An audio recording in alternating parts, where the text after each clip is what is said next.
सड़कों पर तब्दीली की गूंज, जुबान पर आजादी के नारे, आसमान से बातें करते शोले और गाड़ियों से उठता धुआं। पल भर में आखिर हुआ क्या, जो पूरा शहर तहस नहस हो गया।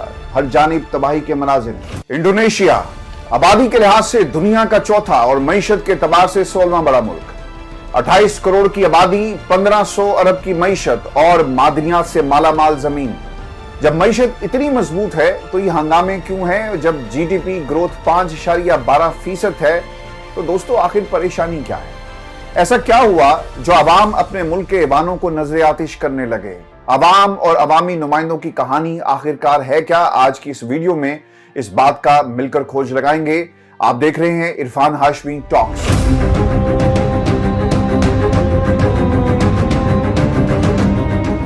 दोस्तों 17 अगस्त 1945 ये इंडोनेशिया की आजादी का दिन था। डच और जापान से अलग एक नई रियासत कायम हो रही थी। इंडोनेशियन नेशनल पार्टी के सरबराह संकारनो की तहरीक तेज थी। तहरीक आजादी में लाखों लोग मारे गए, हजारों जेल चले गए, सैकड़ों बेघर हो गए, मईशत तबाह बर्बाद हो गई, लेकिन तहरीक रुकी नहीं। और एक दिन 17 अगस्त 1945 को इंडोनेशिया आजाद हुआ। अब इंडोनेशिया का सबसे बड़ा चैलेंज था कि मईशत को बहाल किया जाए। आजादी के अगले ही दिन यानी 18 अगस्त 1945 में पीपल्स कंसल्टेटिव असेंबली कायम कर दी जाती है। डच हुकूमत के तमाम असासे और कंपनियों का कंट्रोल संभाला गया, लेकिन चूंकि इंडोनेशिया में डच और जापानी करेंसी का ही इस्तेमाल जारी था तो महंगाई और करेंसी का बहरान बढ़ता चला गया। फिर 1946 में इंडोनेशिया ने अपने मुल्क की करेंसी मुतारिफ करवाई। सुकार्नो ने मईशत को कौमी मफाद के तहत मुनज़्ज़म किया और कोऑपरेटिव इकोनॉमी, ज़रई पैदावार की स्कीमें और मुख्तलिफ इस्लाहात दी। गोया हर वो इक़दाम उठाया गया जिससे मुल्क मौशी तौर पर मुस्तहकम हो सकेगा। वैसे इंडोनेशिया आज़ादी की जंग तो जीत चुका था, लेकिन मौशी और माशरती जंग का ये आगाज था। कोई भी आलमी ताकत इंडोनेशिया के साथ नहीं थी। अलबत्ता 1949 में पहली बार इंडोनेशिया की अमेरिका समेत दीगर ममालिक से राब्ते बहाल हुए और इस तरह इंडोनेशिया को माली इमदाद का सिलसिला शुरू हो जाता है। यहाँ ये नुक्ता बहुत अहम है कि बेहतरी के रास्ते पर चलते चलते हालात बदतर कैसे हो गए। तो यहाँ भी तबाही की बुनियाद वही बनी जिसकी जड़ पाकिस्तान में थी, ईस्ट इंडिया कंपनी।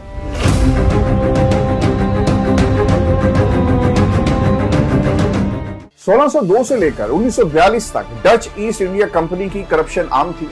रिश्वतखोरी, कसाद बाजारी, सूदी निजाम यानी करप्शन को बतौर ढाल इस्तेमाल किया जाता रहा। इंडोनेशिया की आजादी के बाद ईस्ट इंडिया कंपनी खत्म हो गई, लेकिन जो निजाम अफसरान और फौजी अधिकारों में राइज हो चुका था, इसका खात्मा इतना आसान नहीं था।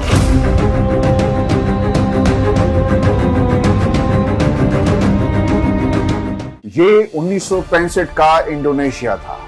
डच को इंडोनेशिया से निकले 20 साल हो चुके, लेकिन करप्शन का जो निजाम वो राइज करके गए, इसे कोई दोस्तों बदल नहीं सका। इंडोनेशियन सदर सुकार्नो की गाइडेड डेमोक्रेसी शुरू होती है।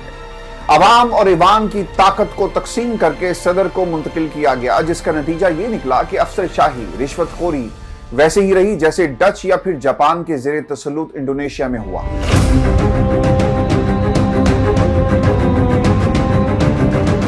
दोस्तों फौज मुकम्मल तौर पर रिश्वतखोर और करप्ट हो चुकी। अवाम का इस्तेसाल बढ़ता गया, बगावत का लावा पक रहा था और ये 30 सितंबर 1965 का दिन था जब G30S मूवमेंट ने रात के वक्त फौज के 7 आला अफसरान को कत्ल कर दिया। एक बागी गिरोह था। इस गिरोह ने दावा किया कि सुकार्नो को बचाने के लिए फौजी अफसरान का कत्ल किया गया और अगली सुबह जकार्ता रेडियो पर इनकलाबी कौंसिल का ऐलान कर दिया जाता है। यहाँ सुहार्तो, जो एक फौजी जनरल था, इस सारी बगावत को कुचल कर रख दिया और बगावत का इल्जाम कम्युनिस्ट पार्टी पर लगा दिया जाता है। 1965 जो कि खुद जंगों का साल था, इस बरस कई अहम छोटे बड़े मार्के हुए। सितंबर 1965 में पाकिस्तान और इंडिया की जंग छिड़ी। मार्च 1965 में वियतनाम और अमेरिका की तारीखी जंग शुरू होती है। अप्रैल 1965 में डोमिनिकन सिविल वॉर हुई। इसी तरह Chadian civil war, Aden emergency, Congo, Mobutu बगावत और G30S की बगावत, ये सब कुछ 1965 में ही हुआ। इस वक्त इंडोनेशिया में 3 बड़ी कुव्वतें, फौजी कुव्वत, कम्युनिस्ट पार्टी PKI और कौम परस्त कुव्वतें। इनमें कौम परस्त कुव्वतें सुकार्नो के साथ थी, जबकि कम्युनिस्ट पार्टी सुकार्नो की मुखालिफ थी। रही फौज तो फौज का मकसद इक्तदार पर किसी तरह काबिज होना था, और दोस्तों वही हुआ।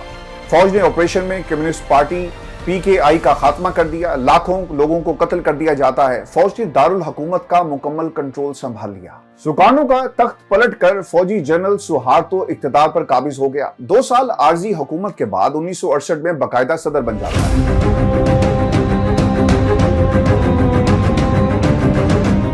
सुहार्तो का पूरा नाम हाजी मोहम्मद सुहार्तो था। उसका दौरे हुकूमत सबसे तवील और मुतनाज़े रहा, यानी 1968 से लेकर 1998 तक वो सदर रहे। सुहार्तो के दौर को मुआशी और सियासी तज्जियाकार अलग अलग नजरिए से देखते हैं। एक ग्रुप को ये दौर ठीक तो दूसरे को शदीद जाबिराना लगता है। एक ग्रुप के मुताबिक इस दौर में मईशत में इस्तेहकाम, ज़री पैदावार, गुर्बत में कमी हुई, और दूसरे ग्रुप के मुताबिक आमराना निज़ाम, करप्शन, इंसानी हकूक़ की पामाली और अकरबा परवी को तक़वियत मिली। अलबत्ता पब्लिक सुहार्तो से बहुत ज्यादा परेशान हो चुकी थी। आए रोज कोई नया कानून लागू हो जाता, सख्त गीर कवानीन को राइज किया जाता, जिसके नतीजे में 1998 में अवाम सड़कों पर निकल आए। सुहार्तो के खिलाफ अलमे बगावत बुलंद किया। अवामी दबाव में आकर सुहार्तो को मजबूरन इस्तीफा देना पड़ा। 21 मई 1998 को सुहार्तो के इस्तीफे के बाद रिफॉर्म का एक नया दौर शुरू होता है। BJ हबीबी जो नायब सदर थे, वो सुहार्तो की जगह सदर मुंतखब हुए। 1998 तक बतौर सदर अपनी खिदमात अंजाम दी और कोई बड़ी तब्दीली वो नहीं ला सके। 1998 में मजहबी रहनुमा अब्दुल रहमान वाहिद ने इक्तदार संभाला। जमहूरियत में फौज के किरदार को खत्म करने की कोशिश की, लेकिन अपना इक्तदार खत्म करवा बैठे। 2001 तक सदर रहे। बिलाखिर पार्लिमान से अदम एतमाद के जरिए उन्हें हटा दिया गया। 2001 में मेगावाती सुकार्नो पुत्री का इंतखाब होता है। अभी मुआशी और सियासी चैलेंज से गुजर ही रही थी कि 2002 में बाली बम धमाका हो गया। उनकी हुकूमत 2 साल चली और 2004 में उनका भी खात्मा हुआ। 2004 से 2014 तक सुसलियो तख्त नशीन हुए। उनके दौर में मईशत बेहतर जरूर हुई, लेकिन फायदा सिर्फ अहले इक्तदार ने हासिल किया। करप्शन के खिलाफ आवाज उठाना उनकी हुकूमत के खात्मे का सबब बना। 2024 तक जो कोई इंडोनेशिया के सदारती महल में बराजमान रहे, इक्तदार के आखिरी दिनों में उन पर करप्शन के बेतहाशा इल्जामात लगे। नेपोटिज्म और जमहूरियत के खिलाफ वर्जियों में उनका नाम शामिल हुआ। इंडोनेशियन अवाम उनसे बहुत ज्यादा मायूस हो गए। भरपूर एहतजाज हुआ, हुकूमत मुखालिफ मुजाहरे किए गए।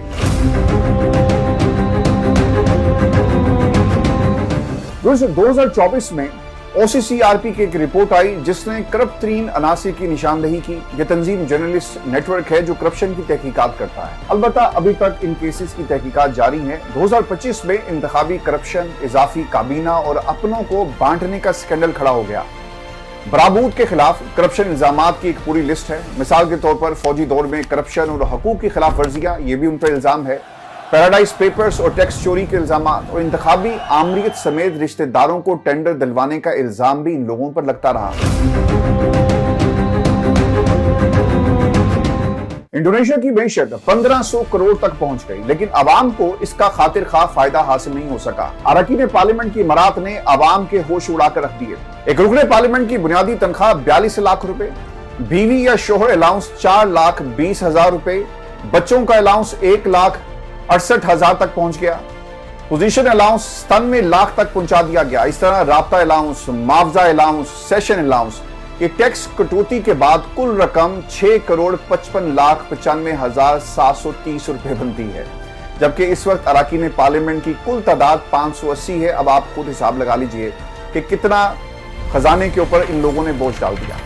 इन अरकान को हाउसिंग अलाउंस की मद में 50 लाख रुपए दिया जाता है।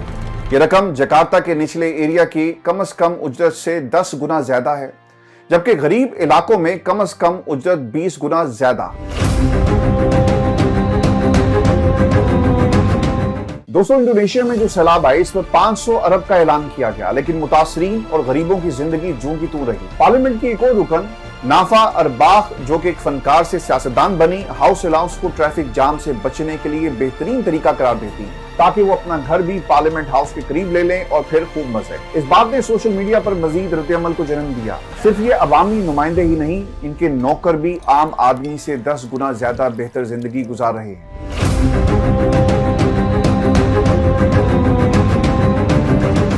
इस इजाफी अलाउंस के खिलाफ अवाम का जबरदस्त रद्द-ए-अमल आया।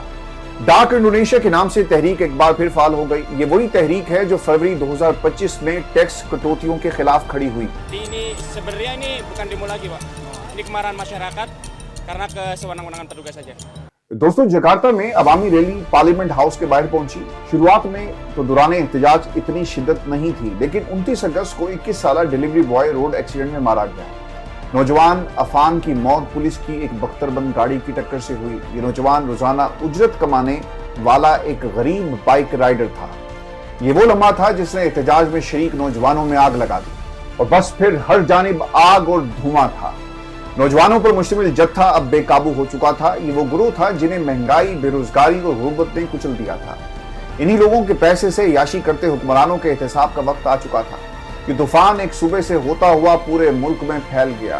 ये एक ऐसी तहरीक थी जिसने इंडोनेशिया में आग लगा दी। व्हाट्सएप, फेसबुक, इंस्टाग्राम, हर जगह ये मुहिम शुरू हो चुकी थी। Gue mau nih para petinggi negara saat ini, ya kalian yang menggunakan jas-jas keren kalian, yang menggunakan baju-baju fancy kalian, ya temuin rakyat sekarang. दोस्तों, इन्हीं में खास तहरीक का भी आगाज हुआ जिसे पिंक झाड़ू तहरीक या पिंक ब्रूम मूवमेंट कहा गया।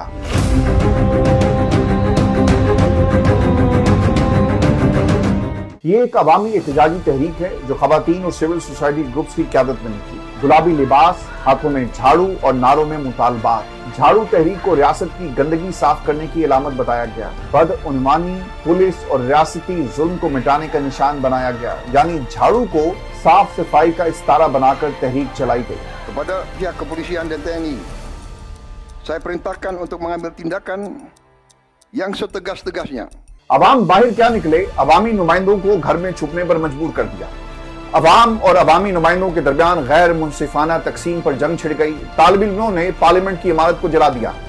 जकार्ता में फौज और अवाम के दरमियान पहले तो भरपूर मज़ाहमत हुई और फिर बिलाखिर फौज ने अवाम के साथ खड़े रहने का ऐलान किया। बगावत की तहरीक का असर नेपाल तक पहुंच चुका।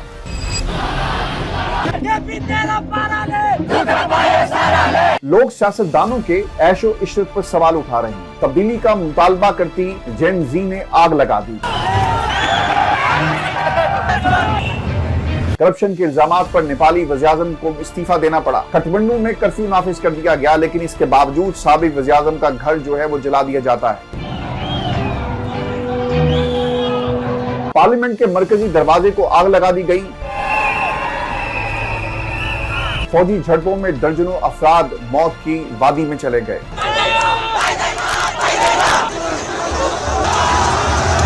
तब्दीली का ये सफर बज़ाहिर रुकता नजर नहीं आ रहा। हर उस मुल्क तक इस तहरीक की जड़ें पहुंचेंगी जहां की सरकार करप्ट और बेईमान है, चाहे वो भूटान हो, हिंदुस्तान हो या फिर पाकिस्तान, बांग्लादेश या फिर कोई और मुल्क। बस इंतजार एक चिंगारी का है जो सही वक्त पर आवाम के अंदर जलना बहुत ही जरूरी है।